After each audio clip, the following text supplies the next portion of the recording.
পাকান বা পিঠে এইসব জিনিসকে তো আমরা কম বেশি সকলেই ভালোবাসি। তো সেটা যদি খুব সহজে তৈরি করা যায় তাহলে আর কিছু কথাই নাই। তো আজ তোমাদের সঙ্গে শেয়ার করব সেই রকমই একটা ইজি রেসিপি, যেটা খুব সহজে এবং এখন যে প্রচুর পরিমাণে বাজারে তাল পাওয়া যাচ্ছে সেই তালের মাড়ি দিয়ে এটা তৈরি করব, যেটা বাইরে থেকে ক্রিস্পি, ভিতর থেকে সফট, দেখতেও বেশ দুর্দান্ত, খেতেও সেই রকম হারেই স্বাদ, দারুণ। তো সেটা কিভাবে কোন প্রসেসে তৈরি করেছি সেটাই আজ তোমাদের সঙ্গে শেয়ার করব। আর হ্যাঁ, নামটা তো তোমরা দেখেই নিয়েছো যে পাতা পিঠে। তো পাতা পিঠা বলতে কিভাবে এটা পাতা পিঠা বা কি করে দেখতে সেটাই তোমাদেরকে আজকে শেয়ার করব। তো চলো এবার দেখা যাক। তো তালের মাড়ি কিভাবে বার করতে হয় তো আশা করি তোমরা আগের ভিডিওতে দেখেছো, না দেখে থাকলে একবার দেখে নিও, তাহলে বুঝতে পারবে। আগে এটা শেয়ার করেছি, বাট আজকে ডাইরেক্ট চলে এসেছি একেবারে। দেখো, তালের মাড়ি বার করে নেওয়ার পর তাতে সামান্য একটু নুন আর অল্প একটু চিনি দিয়ে ফুটিয়ে নিয়ে, ফোটানোর পর তার মধ্যে দিয়ে দিয়েছিলাম ময়দা। তোমরা চাইলে কিন্তু চালের আটাও যেটা বা চালের গুঁড়ি যেটা সেটা দিয়েও করতে পারো। আমি ময়দা দিয়ে এটা করেছি, তার জন্য বেশি সফট হয়েছে। যদি একটু শক্ত খেতে চাও তো তার জন্য চালের গুঁড়ি দিয়ে এটা করতে পারো।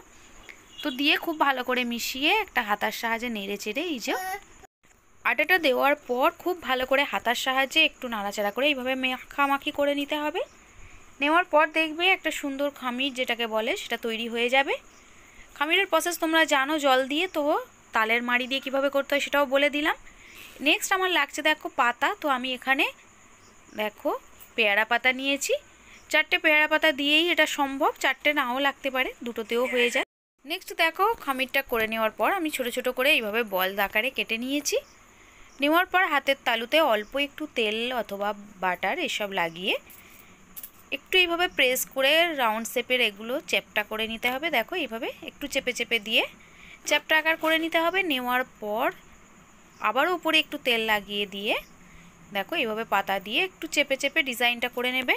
তাহলে পাতা পিঠা বলতে শুধুমাত্র এই ডিজাইনটার জন্যই, দেখো কতটা সুন্দরভাবে পাতার ডিজাইনটা এসেছে এর মধ্যে। খুব সহজ না, বাড়িতে বাচ্চারা বায়না করলে তাদেরকে কিন্তু ভোলানোর জন্য এটা একটা দারুণ প্রসেস। দেখেছো পাতার ডিজাইনটা কতটা সুন্দরভাবে বোঝা যাচ্ছে। নেক্সট আবারও একটা তোমাদের দেখিয়ে দিই। জাস্ট এইভাবে চেপে চেপে একটা পাতা দিয়ে একটু ডিজাইনটা করে নেবে।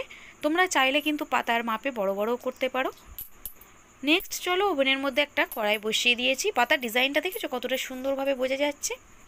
তোমরা চাইলে এইরকমভাবে বেশি তেল দিয়েও ফ্রাই করে নিতে পারো, বাট এটা বেশি তেলে ফ্রাই করার থেকে এইভাবে অল্প একটু কড়ার মধ্যে তেল ব্রাশ করে যদি ফ্রাই করো তাতে খেতে বেশি টেস্টি হয় এবং পাতার যে ডিজাইন সেটাও কিন্তু বেশ ফুটে ওঠে।